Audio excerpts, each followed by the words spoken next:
श्री शिवाय नमस्तुभ्यं।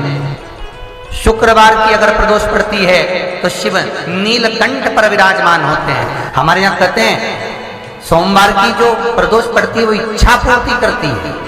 मंगलवार की प्रदोष रोग से मुक्ति देती है, बुधवार की प्रदोष कामना की पूर्ति करती है,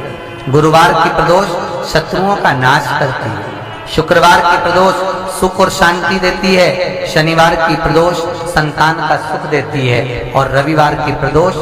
जो काम दुनिया में कोई नहीं कर सकता वो अचूक फल की प्राप्ति रविवार की प्रदोष करा। फिर लिखा शिव महापुराण में, बड़ा सुंदर लिखा वेदव्यास जी ने, मान लो आप प्रदोष का व्रत नहीं कर सकते, आप अगर व्रत नहीं कर सकते तो प्रदोष के दिन प्रदोष काल में शाम का समय सूर्यास्त का कुछ पल कुछ घड़ी के पहले से लेकर बाद तक का प्रदोष काल के अंतर्गत आप शंकर जी के मंदिर में जाकर 1 लोटा पानी 5 बेलपत्र भी अगर समर्पित करते हैं तो संपूर्ण प्रदोष का फल आपके भाग्य में प्रकट हो जाए। 1 लोटा पानी 5 बेलपत्र, एक शमी पत्र, 5 बेलपत्र तांबे के लोटे में जल में डाल लीजिए, 7 दाने अक्षत के आखे अक्षत से डाल लीजिए और प्रदोष काल जो शाम का समय होता है, प्रदोष काल में भगवान शंकर के मंदिर जाकर पांव में चप्पल पहनकर ना जाइए, घर में घी का दिया लगाकर कलश लेकर शिव के मंदिर में चले जाइए। शिव मंदिर में दिया नहीं लगाना है आपको, केवल घर में दिया लगाकर जाना है और शंकर जी के मंदिर में वो ऐसा ही पानी पूरा उंडेल कर डालकर शिवलिंग पर आ जाइए, झोली पसार कर प्रणाम करिए, शंकर की देहली पर 2 मिनट बैठकर ओम नमः शिवाय का स्मरण कर लीजिए।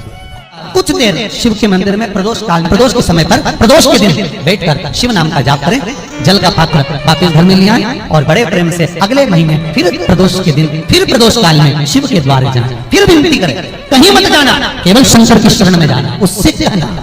उससे निवेदन करना, मुझे विश्वास है मेरे शंभु पर। स्कंद पुराण कहती है,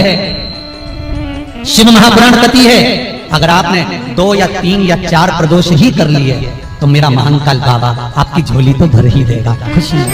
2 3 4 10 बहुत। वाली कथा में कहा था जब विशेष कोई कार्य होता है तो बीच वाली बेलपत्र पर शहद लगाकर बाबा पर उसको लगाकर जाया जाए। अब जिसके घर में क्लेश ज्यादा होता है, महाराज बहुत क्लेश, मतलब कुछ ना कुछ बात पर झगड़ा चल ही रहा हो, क्लेश हो ही रहा, बहुत तकलीफ चलती है, कभी बहू रूठे, कभी सास रूठे, कभी पति रूठे, कभी पत्नी रूठे, जरा सी बात में एक पानी गिर गया उस पर विवाद, बच्चों को कुछ कह दिया उस पर विवाद। तो ये जो बेलपत्री की ये जो भाग होता है, इस बेलपत्री का जो डंडी का जो भाग होता है, इस भाग को बेलपत्री के इस भाग को महाराज ऐसी कैसी बेलपत्री, बस ये भाग को बेलपत्री के वृक्ष के नीचे शहद लगाकर इस पत्ती पर ऐसे ही बेलपत्री की जड़ में उस भाग को लगाकर या रख के आ जाइए। केवल एक ही बार करना, किसी भी प्रदोष पर कर लेना मान, फिर एक प्रदोष से दूसरी प्रदोष तक तुम्हारे घर में कभी क्लेश नहीं हो सकता, ये पक्का है, झगड़ा होगा ही नहीं।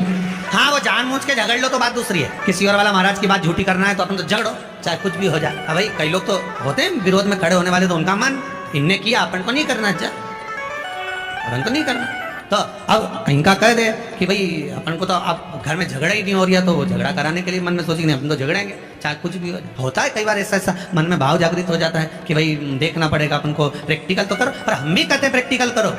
और जरूर करो।